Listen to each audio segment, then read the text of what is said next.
Hello. I am almost finished my university education. How do I feel about my university education?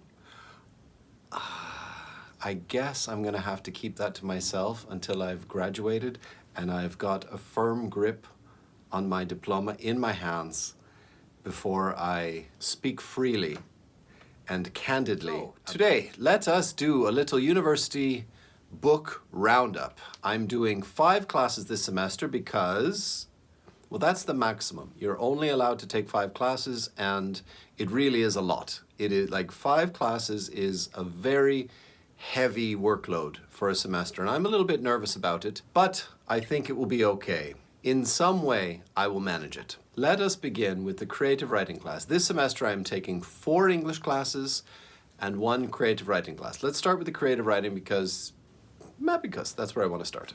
So the creative writing class is called Freelancing, and it is being taught by a Canadian novelist. Her name is Aislinn Hunter. Actually, one of her novels was turned into a film. So I haven't read any of Aislinn's books yet, although I do intend to. Like, on one hand, I wanted to save it for after I'm finished my classes with her because I don't want it to influence any of my thinking about her or her.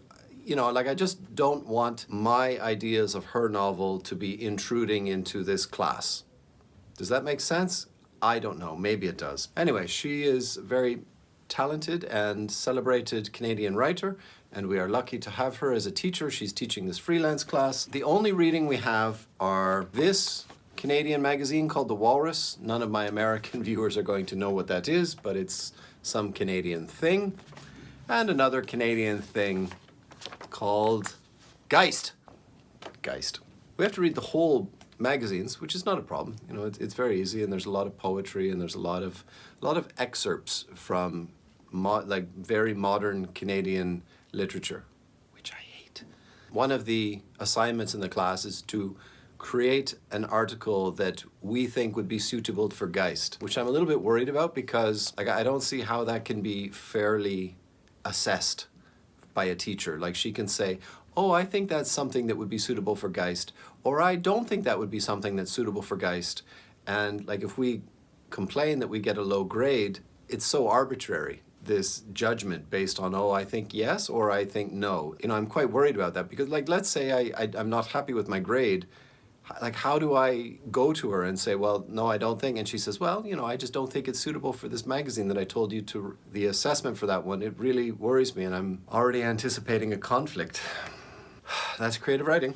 Okay, from there we have English literary classics on film. This is going to be an easy one. I will do my best, and I will try hard. I will watch all the films, and I will read all the books, even the books that I've read already, which is all of them. I will put in all of the work, even though the class will be quite easy for me. And that's all. So in this class, there's only 3 books on the reading list. They will be matched up with their film adaptations. I read this, Streetcar Named Desire, with that young, handsome beefcake. And then we watched the film. That was very enjoyable. I've never seen that before, and it was nice. Blanche Dubois comes into town to stay with her sister and her brother-in-law, and she's bit loopy, but then Stanley Kowalski, he's such a violent animal. We don't really like Blanche too much because we sense that she's a bit of a flake and an airhead and possibly an alcoholic. But then Stanley, he's smashing the crockery. That's not so nice. So we get this play between these 2 characters that we don't trust Blanche, and we learn that we shouldn't trust Blanche because she's telling a lot of naughty fibs. But then Stanley, he's so violent and animalistic. Quite nice to read. I read that very quickly. I think I read that in 2 days, and it's good. I don't read a lot of plays anymore. There was a period in my life where I used to read a lot of plays. However, I will say that Tennessee Williams was never one of my favorites. So I read that, and we watched the film. The next one is this one, Heart of Darkness. And what's the film that goes with Heart of Darkness? Come on, everybody knows, or you should know, Apocalypse Now.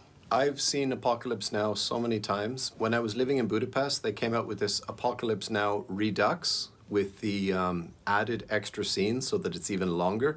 And I went to see that in the cinema maybe 3 times because I enjoyed those extra scenes in Cambodia so much with the French rubber plantation. I thought that was amazing. Like, that was taken out of the original film, but this newly restored film, get your hands on the Apocalypse Now Redux if you've never seen it, because it, like, 3 times, and I'd already seen it many times in the past. So Heart of Darkness, it's been a really long time since I've read this one, so that'll be fine to read again. It's quite short, and I know that it's based on Joseph Conrad's own personal experiences, very slightly, but still. And I'm a fan of Conrad. I think it's an important book to, well, to listen to a university professor give their opinions on. Unfortunately, in this class, the professor is much more of a film guy than he is a literature guy. Like, this is really a film class. It's not much of a literature class. And what's the third one? Oh, the third one is The Great Gatsby. Great Gatsby, of course. And what are we going to watch? Well, what do you think? I've read The Great Gatsby 3 times, so this will be the 4th time that I've read Gatsby. I'm not looking forward to it because I think that I think I've got it. I don't think reading it a 4th time is going to give me anything else. And the film version, we are not going to be watching the Robert Redford version, the older one from the 70s. We're going to be watching the new one with Leonardo DiCaprio and the other guy. Do you know that Leonardo DiCaprio and the other guy, the first Spider-Man, you know that when they were young teenagers in Hollywood, they were in this little gang and they called themselves the Pussy Posse because they used to get so much fucking pussy. So that's the class. That's Literary Classics on Film. Why did I sign up for this class? I do not know. Well, I know why. Because 2 years ago, I had a class with this professor. I remembered him as a good guy. And he is a good guy. I forgot that he's also, like, he's one of those professors that, like, I don't think he plans his classes. He just comes in, and, like, he's been teaching this subject for so long that he just comes in and he wings it. You know what I mean? Like, if you've taught a class 10 times, or maybe you think you don't need a lesson plan anymore, you just come in and you say, okay, we did this, and then I talk about this, then I talk about this. But if you don't have a lesson plan and you don't have like a little step 1, step 2, step 3, there is a bad danger of saying, of just getting lost and saying, okay, he starts talking over here. And then he says, oh, wait a minute, now I'm going to start talking over here. Oh, wait a minute, now I've got this other idea. Oh, hang on a second. Did you guys know that there was actually a music video that was based on this poem? No? Oh, hang on, why am I talking about that? Oh yeah, I remember now, because what I wanted to tell you, should I talk about that now or should I talk about that later? That is how he teaches the class, and it is just sucks all of the energy straight out of my body. Like, what are you trying to say, man? It's exhausting. I still think he's a really nice guy, and I do have admiration for someone who's dedicated their life to poetry as much as he has, because like, he is so steeped in poetry that he knows it. He knows the lines, he knows the authors, he knows the dates, he knows the connections. It's really quite interesting to listen to him, but not for 3 hours on a Tuesday morning. So this class is called, what is it called? Canadian Poetry in English from 1880 to the Present. Barnstorming stuff. And the books that we have to get are this one, Canadian Poetry from the Beginnings Through the First World War. And the other one is one I don't have yet. It's just simply called Canadian Poets. In a way, depending on your attitude, it's kind of nice because in the past, a book called Canadian Poetry from the Beginnings Through the First World War, it would be just a bunch of men and it would be about half the size. But because of this marvelous new thing known as diversity, we've got a bunch of women in here, and we've also got a bunch of Indigenous people. Not a bunch, a couple. I'm not such a huge fan of poetry. If I like poetry, it's generally from the beatniks. I do not like the old stuff. And it kind of drives me crazy because we have to produce 2 essays and write 2 exams, which I think is too much. 1 essay and 1 exam I think would be satisfactory, especially for a summer session. And, because the teacher's worried about ChatGPT, fucking everything up, every single week we have to come in with 2 to 3 pages of reactions to the poems we read. 2 to 3 pages he wants every single week. So that's Canadian poetry. So the teacher and I think even though we get along personally, teacher and student-wise, we're at war. We get to another class, which is, technically it's an English literature class, but in reality it's another film class. because my school doesn't have a film department. Whenever we have a film class, it's always masquerading as an English class. So this is called English Film Theory. And there's no reading list for this. We have articles every week. We have a shitload of articles. Mainly it's going to be films all the time. And I know what you're thinking. Oh, isn't that wonderful? Go to university and just watch films for homework. Well, if you think that's so wonderful, why don't you watch these films? So the first one, The Cabinet of Dr. Caligari. Watch that and then come back and tell me how easy it is. And then last week we watched The Scarlet Empress with, come on, the German one, Marilyn Dietrich. That's it. That was really weird. That was very, very weird. Oh, then we're going to watching Citizen Kane, which is good because I've never watched Citizen Kane, and I know that's something that if you care about film and cinema and directors, you have to watch Citizen Kane. Like it's a necessary part of sort of a general understanding of this oeuvre, if I'm saying that correctly. After that, Double Indemnity, good. I haven't seen that one either. I'm a bit worried that that's based on a novel that I should read, and I always have this compunction that I should read the novel first. Psycho, last summer I took a film class and we watched Psycho, so I guess it's fine to watch it again. Then what? Black Spectatorship, Problems of Identification and Resistance, The Fact of Blackness. Those are the names of the articles. And we're watching Get Out. And then Queer Theory. Little something for everyone, I suppose.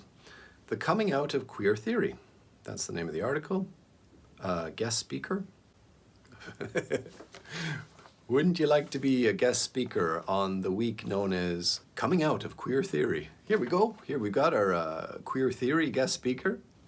Is he queer? I don't know. Then we've got something called Third Cinema. Never heard of it. Then we might be watching a segment of VHS 1985, and perhaps we might have a visit from the guest director, Gigi or Gigi?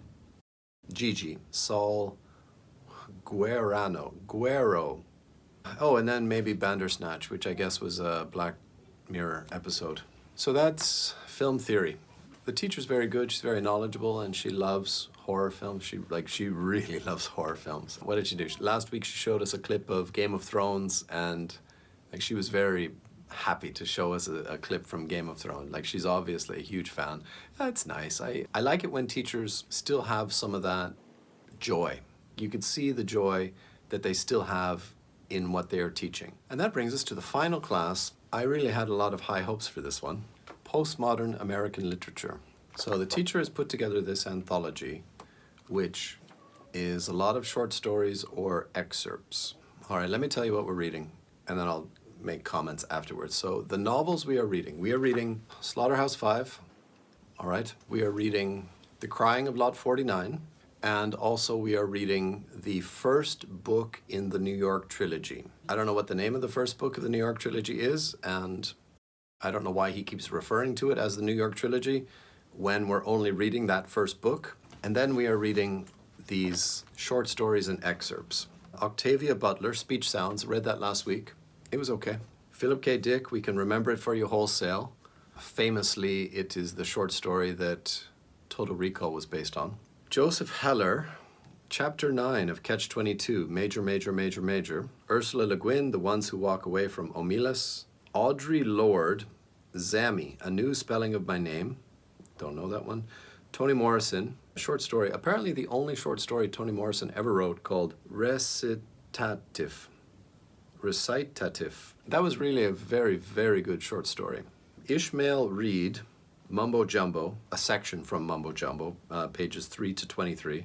Never heard of that. Leslie Marmon Silko, From Ceremony, Postmodern American Fiction. Never heard of that. Mouse, pages 86 to 91. And Hunter Thompson, introduction that he wrote to Fear and Loathing in Las Vegas, and a short chapter from Fear and Loathing in Las Vegas. So this is a third-year university class, and the teacher on the first day of class, he must have said at least half a dozen times, "Don't worry, there's not going to be too much reading in this class. I know maybe it looks like there's a lot of reading, but don't worry. And I hope the reading will be exciting for you." This is a third year English literature class. I think there should be too much reading. I think as a teacher, you should be cramming it down their throats. Third year, man, make them work for their degree. Make them read a shitload of stuff. And again, this guy also has 2 essays and 2 exams. I would easily double the reading and have 1 essay and 1 exam. Make these kids read. A lot of them are probably never going to read another book when they're finished their English Literature Bachelor of Arts degree. A lot of them will probably just say, no, I studied English literature, I don't want to read any more books. If I'm going to read anything, I'll just keep reading the Harry Potter series over and over. But these kids are just, have no love of literature. It is obvious. They are reading books like under duress. And I think the teachers should pile it on. Why can we not read the whole Mouse? Look, this is all we're reading from Mouse, the best graphic novel of all time. So page 86.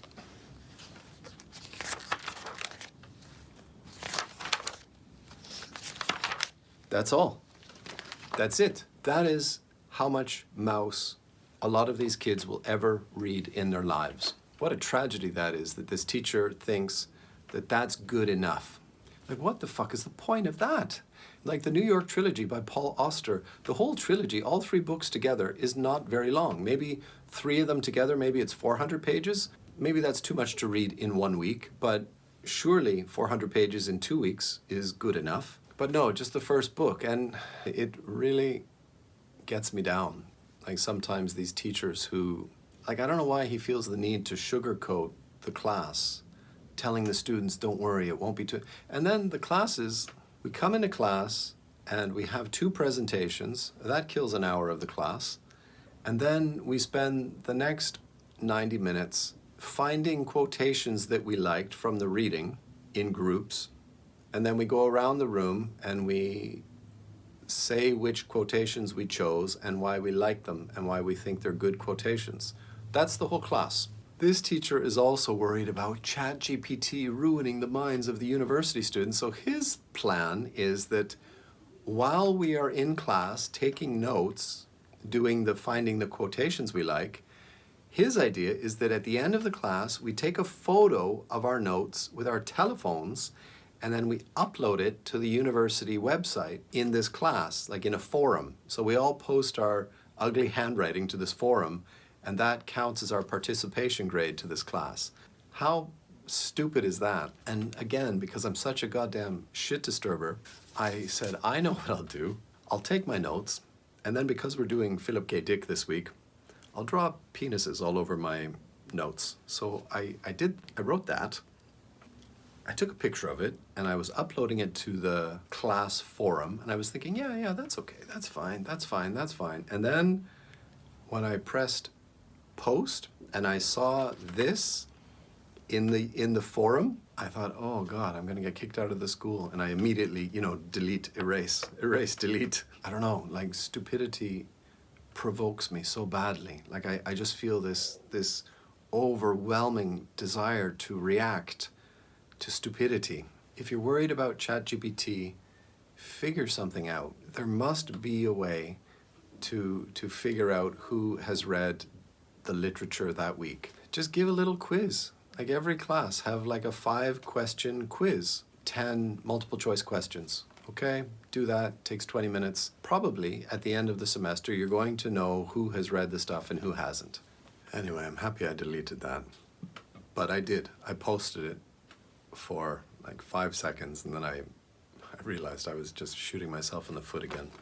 Is that postmodernism, the stuff that he's chosen? I mean, is there not anything else? I don't know. Like, I'm not a huge postmodernism guy. I'm quite pleased with modernism. And postmodernism is like, oh, it's a little bit stranger. Like, I'm reading Slaughterhouse-Five right now, and I find it infuriating. Like, I loved Vonnegut when I was 22 years old, and now in my 50s, I find it so annoying, so cute, so silly. But, I mean, the students in the room are 21, 22 years old. I mean, maybe they love it. Maybe they're going to become huge Kurt Vonnegut fans like I was. Like, I read everything by Vonnegut. Like, I read Hocus Pocus. I read Dead-Eye Dick. I read Galapagos. I read it all. All of the stuff I could get my hands on, I read of Vonnegut's. And I loved it at that time. And this is what makes university so hard for me, is that, like, I'm too old to be doing this stuff. You know, I'm like the old police officer in the action film. I'm too old for this shit. I really am. And it's very hard for me not to be provoked by the professors and their posturing. You know, when I've read so much, I've read so much, you know, just to sit there and keep a lid on all the stuff I want to say. You know, I lived in Europe and I came back to Canada, and it's like everybody's dancing around in Candyland in this country. Everybody pretending like, you know, the world is just like this one magical, magnificent little place. If we could just solve a couple of little problems, we could all be holding hands and singing Kumbaya together. If we could just solve one or two little things. But, you know, that's Canada, while the rest of the world is on fire. That's my university reading list. I guess some of that is going to have to get cut out and go only onto the Patreon-only version. And yeah, thank you very much for watching, everybody. Take care.